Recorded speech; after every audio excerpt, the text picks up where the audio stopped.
에게 아주 큰 은혜가 되었습니다. 고맙습니다. 우리 옆에 계신 분과 인사하실 때에 기쁘고 행복한 명절 되세요 인사 한번 하겠습니다. 기쁘고 행복한 명절 되세요. 감사합니다. 명절에는 기름 냄새가 나야 되는데 그죠? 여러분 가정에 고소한 기름 냄새가 저희 집도 좀 준비를 해야 되는데 이제 또 부모님 댁에 가야 되니까 그래서 이렇게 교회에서 그렇군요. 김밥 컵라면 맛있게 먹겠지만 또 기름 냄새가 나요. 우리 바자회 할 때 그렇게 하도록 하겠습니다. 요즘에 젊은 사람들이 러닝 뛰는 거 굉장히 유행하고 있습니다. 한강이나 또 아차산 둘레길 또 그리고 어린이대공원 이런 데 가보면 사람들이 다 뛰어요. 그래서 걸어가는 게 되게 무색할 정도로 사람들이 잘 이렇게 뛰는 것을 보게 됩니다. 그래서 언제부터 이렇게 사람들이 뛰기 시작했는가 살펴봤더니 그 기안84라고 하는 코미디언도 아니고 원래 그분이 만화가거든요. 만화 그리는 사람인데 코미디언도 아니고 근데 예능에 나와가지고 막 이렇게 연예 대상도 받고 막 그러잖아요. 유명한 인플루언서인데 그가 한번 마라톤을 뛰고 그 마라톤 뛰는 과정들을 이제 텔레비에서 한번 방영하고 나니까 사람들이 건강에도 좋고 또 뭐 운동화만 있으면 간편한 옷만 있으면 할 수 있으니까 많은 사람들이 러닝의 대중화가 이루어져서 이렇게 뛰는 것을 보게 됩니다. 담임 목사도 또 유행에 뒤처지면 안 되니까 가끔 뛰고 있는데 아차산 둘레길에서나 또 대공원에서 가끔 만나 뵈는 성도님들 이제 반갑습니다. 곧 제가 같이 뛰자고 신청하라고 또 말씀드릴지 모르겠어요. 그런데 그 기안84 때문에 러닝이 유행이 됐지만 사실은 먼저 뛰던 사람이 한 명 있습니다. 가수 션이라고 하는 사람인데요. 이분이 기독교인인데 뛰는 목적이 좀 있었습니다. 독립유공자들께서 또 그의 후손들께서 나라에 물론 지원을 받기도 하지만 많은 사람들의 머릿속에 그분들의 공로가 잊혀지고 또 독립유공자 후손들이 잘 살지 못하는 것을 보면서 많은 사람들에게 후원을 받아서 후원금 전부를 그들의 어떤 복지나 또 집을 지어드리는 그런 일들을 하기 위해서 그가 벌써 오래 전부터 이제 뛰기 시작했죠. 그런데 8월 15일 날 우리 광복절 날 그걸 뛰면서 81.5km를 뛰는 거예요. 42.195km가 마라톤인데 이분은 81.5km 거의 2배 가까운 곳을 뛰기 때문에 올해도 8월 15일 날 아침 5시부터 저녁 7시까지 그래서 7시간 51분 59초에 걸쳐서 뛰었다고 합니다. 그리고 이것을 한 번만 한 게 아니라 벌써 5년째 해오고 있는 거죠. 여러분이 안 뛰어봐서 82.5km가 얼마나 긴 거리인지 잘 모르시는데 여러분 1km만 뛰어도 엄청 힘드세요. 1000m만 뛰어도 엄청 힘들죠. 그리고 이분이 벌써 45억이 넘는 기금을 조성해서 독립유공자들 후손들을 안락하고 안전한 보금자리를 지원하는데 사용한 것을 보게 됩니다. 그래서 이 션을 아름다운 기부천사라고 이야기하는데 그가 올해 이제 81.5km를 뛰고 나서 사진을 한 장 올렸어요. 한번 사진 좀 올려줘 보실까요? 네, 이게 션의 발입니다. 보면 이제 까맣게 멍이 들어 있잖아요. 저건 연습할 때 사진이고 81.5km를 뛰고 난 다음에는 발톱이 다 빠질 정도로 그게 큰 고통이죠. 그리고 이분은 내년에도 또 뛰어야 되니까 여전히 지금도 연습하고 있습니다. 아마 낮에 보면 한강에서 뛰는 사람 중에 한 사람이 아마 션이 아닐까 생각을 하는데 그래서 많은 사람들이 저 발을 되게 아름답다라고 이야기를 합니다. 저 발을 통해서 독립유공자들의 후손들을 돕고 있는 발이기 때문에 아름다운 발. 네, 사진 내려주시죠. 그런데 션의 발도 아름답지만 성경이 우리들에게 아름답다고 말하는 발이 있고 하나님 보시기에 이보다 아름다운 발이 있다고 우리들에게 말하고 있습니다. 오늘 본문 말씀 보면 복된 소식 또 아름다운 소식을 전하는 사람들의 발이 아름답다라고 기록하고 있거든요. 한번 우리 이사야 52장 7절 말씀 같이 한번 읽어보겠습니다. 시작. 좋은 소식을 전하며 평화를 공포하며 복된 좋은 소식을 가져오며 구원을 공포하는 그 발이 아름답다고 기록되어져 있는 거죠. 복된 좋은 소식 한자로 이야기하면 복음입니다. 복음. 영어로 말하면 굿뉴스. 저 여러분이 예수 그리스도를 믿어 구원받게 되고 하나님의 자녀가 된 것을 우리는 통칭하여 복음이라고 이야기합니다. 그러니까 하나님께서 말씀하시기를, 오늘 성경 본문이 우리에게 말하기를 현과 같이 아름다운 발걸음이 있는데 복음을 전하는 자들, 복된 소식을 전하는 자들의 발걸음이 아름답다고 말씀하는 것을 보게 되어집니다. 살아가는 중국교회 모든 성도님들의 발걸음이, 여러분의 발이 복된 소식을 전해서 아름다운 발 되시기를 주님의 이름으로 축복합니다. 그런데 우리가 아멘은 하지만 실제로 복음을 전하는 것은 사실 마음 가운데 부담이 있습니다. 친구들과 직장 동료들과 가족들에게 전도하려고 하면 심장 박동이 빨라지고 손바닥에 땀이 나고 입에 침이 마르기 시작하는 거죠. 두려움이 앞서고, 혹시 친구나 가족들과의 관계가 깨지면 어떡할까, 웃음거리가 되면 어떡할까, 직장에서 왕따가 되면 어떡할까, 이런 걱정과 염려가 우리 마음 가운데 생기는 것이 사실입니다.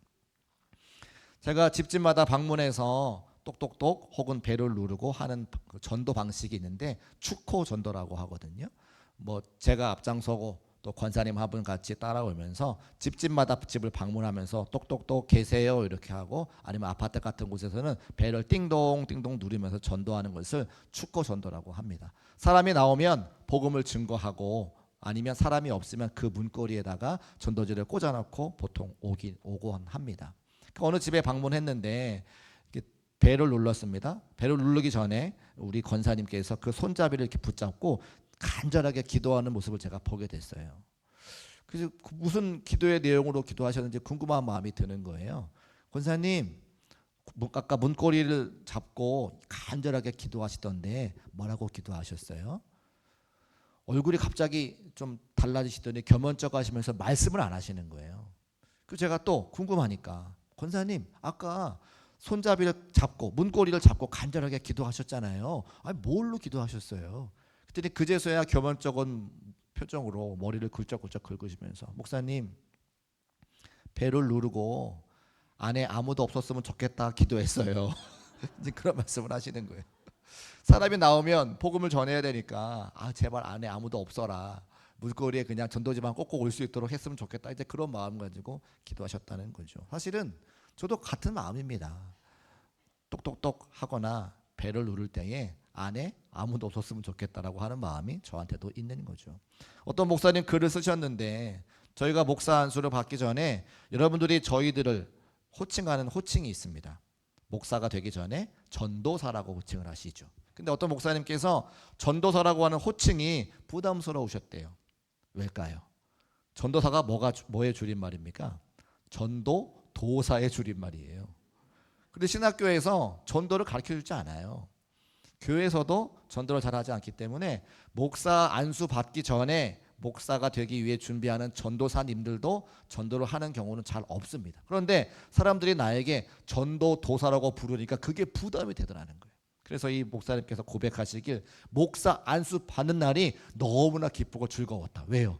전도사가 아니고 이제는 목사가 됐으니까 전도의 부담으로부터 벗어났다, 이런 말씀들 하신 걸 제가 보게 됩니다. 맞습니다. 목사님들도 또 전사님들도 전도가 부담스러운 것은 사실입니다. 실제로 통계적으로 조사를 해보니까 2018년도 통계인데, 지난 1년간 전도를 한 번이라도 해보신 분이라고 교인들에게 질문했을 때에 50%는 1년에 한 번도 전도하지 않았다라고 기록합니다. 그리고 그중에 35.4%가 전도를 했는데 교회로 데려오지는 못했다라고 이야기를 하고, 15% 정도가 전도해서 어떤 분을 교회로 인도했다라고 보고를 하는 거죠. 그러니까 우리는 10명 중에 2명 정도만 전도를 하시고 전도를 열매를 거두고, 10명 중에 4명 정도가 전도하는 경험이 있는 것을 알 수가 있습니다. 반대로 비기독교인들에게 물어보는 거예요. 당신은 지난 1년간 전도 받아본 경험이 있느냐? 2023년 한국 기독교 분석 리포트에 나오는 통계인데, 1998년도에는 약 39%가 지난 1년 중에 전도받은 경험이 있다. 10명 중에 4명이 전도를 받은 경험이 있다는 거예요. 그런데 2023년 통계를 보니까 10명 중에 2명만 전도받은 경험이 있다라고 고백을 하는 거예요. 그러니까 10명 중에 2명만 누군가로부터 교회 가자고, 하나님 믿어보자고 라고 전도를 받은 경험이 있다라고 하는 거예요. 그러니까 우리는 전도를 하지도 않고 전도를 받지도 않습니다. 전도를 안 하는 정도가 아니라 전도하는 사람을 뭐라고 하는 거죠. 그런 시대에 우리가 살고 있습니다. 우리 중국교회에서 제가 부임하자마자 전도 훈련 받고 월요일을 제외한 모든 날 전도하기 시작하는데 지역사회에서 전도하는 교회가 우리 교회밖에 없었어요. 그래서 같은 성동 광진 지방의 어떤 교회에서 감리교입니다. 어떤 교회 권사님이 중국교회 전도하는 모습을 보고 목사님 우리 교회는 전도 안 해요? 라고 물어봐서 그 교회 부목사님이 저에게 어떻게 전도하는 건지 물어보셨습니다. 또 아시는 것처럼 우리 가까이에 중곡동 교회가 있는데 중곡동 교회는 화요일마다 전도를 해요. 화요일만 합니다. 그런데 목사님들이 나와본 적은 없으세요. 근데 저는 제가 나가잖아요. 그러니까 중곡동 교회 목사님께서 나오셔가지고 전도 현장에 가서 교회들을 축복하고 위로하는 그런 역사가 막 나타나고 있습니다. 다른 교회 이야기하는 거 아니고 우리 교회 이야기하는 거예요, 여러분. 우리 교회 이야기하는 겁니다. 그러니까 사람들이 전도해야 되는데 전도하지 못하고 전도하는 교회를 바라보는 그런 교회가 많은 것을 보고 있다고 하는 거죠. 왜 그렇습니까? 선의 발은 아름답다고 이야기하는데 우리가 전도자의 발이 또 하나님의 복음을 증거하는 것이 우리에게 좋은 소식이 아니라고 생각하고 있기 때문에 우리가 복음을 전하지 못하고 있는 것을 말씀을 통해 알 수가 있습니다. 그런데 저는 그런 상황 가운데 전도하지도 않고 전도받지도 못하는 그런 상황 가운데 11월 16일 날 새생명 행복축제를 한번 해보자고 제가 여러분에게 권면을 하는 거예요.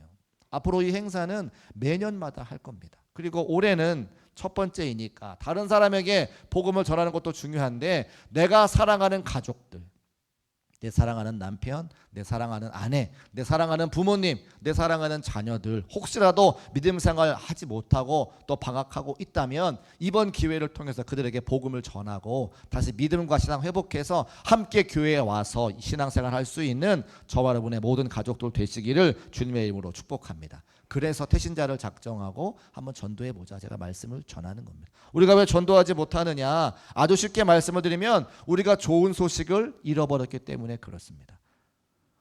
우리는 이미 하나님으로부터 예수 그리스도를 통해 복음의 좋은 소식을 들어서 구원받아 하나님의 자녀가 된 사람들이죠. 그런데 어느 순간 우리가 그 들었던 복음, 나를 구원했던 그 복음을 좋은 소식이라고 인정하지 못하고 이것이 좋은 것인지 깨닫지 못하니까 전하지 못하는 그런 상황에 놓여 있다고 하는 거예요. 명절이 되어서 이 중곡동 신성시장에 수많은 사람들이 명절 준비하러 마트를 갑니다. 선물 세트를 바깥에 막 진열해 놓고 막 판매를 하죠. 그런데 어느 마트에서 그 선물 세트 참치캔 50% 할인한다고 하면 여러분의 사랑하는 가족들에게 사랑하는 속회원들에게 말할까요? 말할까요? 그건 뭐예요 그러면? 좋은 소식이죠. 야 어느 마트에서 50% 할인한단다. 그 얼마나 좋은 소식입니까? 그러니까 우리가 들은 복음이 그렇게 좋은 소식이라고 내가 인정하면 다른 사람들에게 가족들에게 얼마든지 전할 수 있다라고 하는 겁니다. 요즘은 스마트폰 다 발달되어 있고 유튜브 볼 수 있고 이메일로 주고받을 수 있으니까 지구 반대편에서 무슨 일이 일어나는지 금방 알 수가 있습니다. 그런데 옛날에는 그렇지 않았어요. 불과 몇십 년 전만 하더라도 지구 반대편에서 벌어지는 일들은 그 다음날 아침 뉴스라든지 조간신문을 통해서 아는 게 전부지 지구 반대편의 이야기를 금방 알 수 없다는 거죠. 예를 들면 일본과 우리나라의 아시안게임 축구 결승전, 축구 결승에 일본과 우리가 붙었어요. 다른 데는 다 져도 어디를 꼭 이겨야 돼요? 일본을 꼭 이겨야 되는 거 아닙니까? 근데 밤에 경기를 하니까 밤 늦게까지 경기를 해서 경기의 결과를 알 수가 없었어요. 그럼 어떻게 해요? 그 다음날 아침에 조간신문에 아니면 첫 번째 보는 뉴스에 친애하는 국민 여러분, 지난밤에 있었던 아시안게임 결승전에 일본과 3대2로 이겼습니다. 뭐 아나운서가 이렇게 이야기하면 그때서야 사람들이 와 이겼구나 좋아하고 기뻐하는 거죠. 근데 지금은 그래요? 안 그렇죠. 지금은 그 기쁜 소식이 바로바로 전달될 수 있다고 하는 거죠. 잘 여러분이 반응이 없으셔가지고 1974년도에 WBA 세계 권투 챔피언의 홍수환 선수는 나오네요 영상이. 홍수환 선수가 이겼단 말이에요. 그런데 저게 게임이 지구 반대편에서 벌어졌기 때문에 저 소식을 알 수가 없었어요.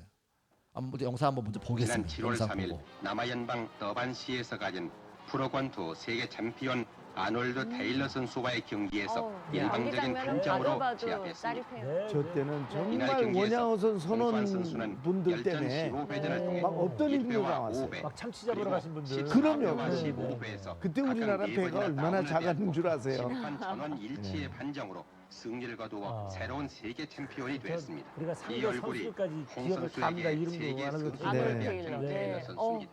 어휴. 이날 하시고. 경기에서는 20여 명의 기뻐하시는 모습. 우리 원양어선 선원들이 태극기를 흔들며 홍수환 선수의 세계 챔피언의 탄생을 정말 뭐 아직도 축하했습니다. 생생하게 기억나시죠? 저 사실 태극기도 몇 개 없었고요. 엄마야, 저러 나오네요. 나 참견 먹었어. 김기수 씨 어머니가 그렇게 부럽더니만 일생 소원을 풀었어, 수아나. 귀에 피는 피안 나와요 지금. 대한국민 만세다. 대한국민 만세야. 자, 저 홍수환 선수 어머니에게 엄마나 챔피언 먹었어는 뭐예요? 좋은 소식, 기쁜 소식이잖아요. 그죠? 그러니까 그 아들이 지구 반대편에서 권투 시합을 하는데 이겼는지 졌는지 얼마나 그 어머니가 소식이 궁금하겠습니까? 그때에 아들이 승리해가지고 양팔을 딱 들면서 엄마 나 챔피언 먹었어. 이 소식이 그 어머니에게는 가장 기쁜 소식이죠. 아까 보니까 누구 선수 엄마가 그렇게 부러웠는데 그 얘기도 하면서 말이죠. 그러니까 우리가 복음이라고 하는 것이 우리들에게 기쁜 소식이면 마땅히 증거할 수 있다는 것입니다. 사랑하는 여러분, 2000년 전에 예수님께서 골고다 언덕에서 십자가를 지시면서 저와 여러분을 위해 돌아가셨습니다. 그리고 돌아가신 것으로 끝나는 것이 아니라 부활 승천하셔서 이 땅의 사망을 먼저 이기시고 부활하셔서 승리를 거뒀다고 하는 사실을 믿으시기를 주의 이름으로 축복합니다. 근데 안타깝게 우리는 그 자리에 없었어요. 그래서 누가 그 복음을 전하는 겁니까? 예수님의 제자들, 수많은 초대교회 성도들, 수많은 믿음의 선진들이 우리들에게 그 복음을 전해주는 거죠. 그래서 우리 이방인이었던 이 나라 대한민국에도 복음이 증거가 되어지고 교회가 세워지고 저와 여러분이 구원받아 하나님의 자녀가 되어서 오늘 예배하고 있는 것을 믿으시기를 주의 이름으로 축복합니다. 이게 우리에게 좋은 소식이잖아요. 이게 우리의 승리의 소식이잖아요. 이 소식을 전하는 것이 우리에게 마땅하다라고 하는. 근데 만약에 저렇게 홍수환 선수가 이겼는데 승리의 기쁜 소식을 전해야 되는데 아나운서가 그 다음 날, 조간신문이 그 다음 날 뉴스를 전하지 않으면 어떻게 됩니까? 사람들에게 손가락질 받고 아나운서는 거기서 내려와야 되겠죠. 복음도 마찬가지인 거예요. 기쁜 소식을 이미 경험해서 그 기쁜 소식을 전하지 않으면 어떻게 되느냐? 성경에 말씀하고 있는데 고린도전서 9장 16절 말씀 함께 읽어보겠습니다. 시작. 내가 복음을 전할지라도 자랑할 것이 없음은 내가 부득불 할 일임이라. 만일 복음을 전하지 아니하면 내게 뭐가 있다고요? 화가 있다 그래요. 이 말이 뭐예요? 복음을 전하지 않으면, 좋은 소식을 전하지 않으면 아나운서는 잘리는 것처럼, 조간신문은 손가락질 당하는 것처럼 우리도 기쁜 소식을, 복음의 기쁜 소식을, 내가 구원받은 그 소식을 전하지 않으면 나에게 화가 있다 이야기하는 겁니다. 로마서에서 사도 바울 또 이렇게 이야기하잖아요. 로마서 10장 13절로부터 15절까지 말씀. 누구든지 주의 이름을 부르는 자는 구원을 받으리라. 얼마나 기쁘고 감사한 이야기입니까? 예수님의 이름을 부르기만 하면 구원받는다는데, 그런즉 그들이 믿지 아니하는 일을 어찌 부르리요? 듣지도 못한 일을 어찌 믿으리요? 전파하는 자가 없이 어찌 들으리요? 누군가 전하고 누군가 보내심을 받고 가서 주의 복음을 증거해야 그걸 듣고 구원받는 사람들이 있는 거지, 전하지도 않는 복음을 누가 듣고 구원받을 수 있느냐? 그 안타까운 마음 하잖아요. 이야기하잖아요. 우리가 기쁜 소식을 전하지 않아서 여전히 어둠 가운데 영혼들이 있다면 우리도 화를 당하고 죄를 짓는 것과 마찬가지다 이렇게 이야기하고 있습니다. 세상에서 유전무죄, 무전유죄라고 하는 말이 있잖아요. 돈 있으면 죄가 없고 돈 없으면 죄가 있고, 이걸 교회식으로 바꾸면 전도하면 죄가 없고 전도 안 하면 죄가 있다는 거예요. 또 어떤 분은 그렇게 이야기합니다. 함께 복음을 전합시다 말씀을 드릴 때에 제가 지금 하나님께서 주시는 때를 위해 기도하고 있어요. 좋은 때를 만나면 내가 복음을 증거할 거예요. 아니요, 완벽한 때라는 없다는 거예요. 뭐라고 이야기합니까? 디모데후서 4장 2절 말씀에 너는 말씀을 전파하라. 때를 얻든지 못 얻든지 항상 힘쓰라고 말하고 있어요. 복음을 전하기에 완벽한 때라는 것은 없다는 거예요. 마음의 감동을 주시는 대로 순종하면 전하는 것은 나의 몫이지만 열매를 거두게 하시는 것은 하나님의 몫이니 전하는 자와 하나님의 일하심이 함께 만나서 구원받는 역사가 있는 것을 믿으시기를 주님의 이름으로 축복합니다. 예수님께서 부활승천하실 때에 모든 제자들에게 하셨던 말씀이 있어요. 마태복음 28장 19절과 20절 말씀, 다 아는 말씀이니까 제가 읽지는 않겠습니다만, 그때 뭐라 말씀하시냐면 가서 제자를 삼아라 말씀하시죠. 이게 예수님께서 말씀하시는 마지막 대계명이라고 우리가 알고 있습니다. 그레이트 미션이라고 이야기하는데, 우리가 이 땅 가운데 마땅히 해야 될 것은 뭐냐면 가서 제자를 삼아라. 오늘과 같이 비가 오는데도 또 명절 연휴 가운데도 주일 성수하여 교회를 오셔서 예배드리신 여러분들이 얼마나 귀한지 몰라요. 너무 감사하죠. 복된 일입니다. 주일 성수하는 것. 그런데 예수님께서 말씀하실 때에 마지막 날, 마지막 끝까지 주일 성수하라 말씀하지 않으셨어요. 가서 제자를 삼으라 말씀하셨어요. 여러분이 함께 예배드리시면서 빈손으로 오지 아니하시고 우리의 소득의 10분의 1은 주님 걸 줄 알고 11조임을 드린 분들 계십니다. 11조를 드리는 것은 나의 모든 소득, 나의 모든 삶의 기반이 하나님께로부터 왔다는 것을 증거하는 거니까 너무나 기쁘고 감사한 일이죠. 대단한 것입니다. 그런데 예수님께서 말씀하시기를 세상 끝날까지 11조 하라 말씀하지 않으셨어요. 가서 제자 삼으라 말씀해 주셨죠. 새벽 기도하는 거 귀한 겁니다. 하루의 첫 시간을 하나님께 올려드리며 새벽을 깨워 기도하는 거, 밤잠 자지 않고 기도하는 거 대단한 일입니다. 우리 한국교회의 부흥은 새벽 기도부터 시작하는 거예요. 그런데 하나님 예수님께서 부활승천하시면서 영원토록 새벽 기도하라 말씀하지 않으셨어요. 가서 제자를 삼으라 말씀하셨죠. 성경 일독하는 거 얼마나 귀한 일입니까? 하나님 말씀 가까이 하는 거 얼마나 귀한. 그런데요, 성경 일독하라고 말씀하지 아니하시고 가서 제자를 삼으라 말씀하셨어요. 예배를 드리는 것도, 예물을 드리는 것도, 헌신하는 것도, 기도하는 것도, 말씀을 읽는 것도 다 가서 제자를 전하기 위해서, 제자를 삼기 위해서 우리가 해야 되는 몫이라고 하는 거예요. 사랑하는 여러분, 가서 제자를 삼으시는 중국교회 성도의 삶이 되시기를 주님의 이름으로 축복합니다. 그러면 어떻게 하면 제자를 삼을 수 있는지 제가 이제 그 말씀을 드리려고 하는 거예요. 제가 설명을 잘 해놨어요. 10월 12일 다음 주입니다. 19일 그 다음 주입니다. 여러분에게 나눠드린 헌금 봉투에 보시면 태신자를 적을 수 있는 칸을 3개 마련해 드렸어요. 3개 다 안 적으셔도 돼요. 기도하시다가 한 명이 생각나면 그 사람 적으시면 됩니다. 아니, 생판 모르는 사람들에게도 복음을 증거하는데 내 사랑하는 가족들에게 왜 복음을 증거하지 않습니까? 다른 사람도 구원하는데 신앙생활 방학하고 있는 자녀들에게 왜 복음을 전하지 않느냐 이 말이에요. 교회 한번 가자. 이 엄마의, 이 아빠의 마지막 소원이니 교회 한번 가자. 그 말씀을 왜 못하냐 이 말입니다. 기도하시고 그 사랑하는 자녀들과 자손들 혹은 부모님 혹은 내 배우자 적으시고 또 친척들 적으셔서 내가 적으면 누가 기억하십니까? 하나님이 기억하세요. 같이 한번 따라합시다. 내가 적으면 하나님이 기억하신다. 한 번 더. 내가 적으면 하나님이 기억하신다. 이 믿음을 가진 사람만이 적을 수 있는 거예요. 이번에 교회 안 올 수 있죠? 괜찮아요. 우리가 평생 살아가는 날들 동안 그를 위해서 기도할 거기 때문에 하나님이 들으셨기 때문에 그 영혼 구원받는 것을 꼭 믿으시기를 주의 이름으로 축복합니다. 제가 다른 말씀 하나 전거하고 말씀 마칠 텐데요. 저는 비교적 젊은 목사잖아요. 그런데 제가 목회를 하다 보니까 많은 성도님들의 마지막을 지킬 때가 있습니다. 그리고 그 가족들을 만날 때가 있어요. 그 권사님이 평생 자녀를 위해서 기도하셨어요. 그런 분들 많으시죠. 우리 아들, 딸들이 옛날에 신앙생활 잘했는데 청년부 회장도 했는데 대학 가고 군대 가고 결혼하고 직장생활하면서 교회를 잃어버렸어요. 말씀하시는 분 많으세요. 목사님, 제 마지막 소원이 내가 눈 감는 날까지 우리 아들이 교회 나오는 거예요. 이렇게 말씀하시는 분 많으세요. 그런데 안 와요. 살아가신 날들 동안 안 오세요. 그리고 장례 예배 제가 가요. 그 어머니의 눈물의 기도를 제가 알기 때문에 그 아들을 유심히 보죠. 그리고 몇 번 예배드리는 가운데 제가 그 말 넌지시 전합니다. 당신을 위해서 당신의 부모님이 평생 기도하셨어. 그러면 그제서야 눈물로 후회를 해요. 회개를 해요.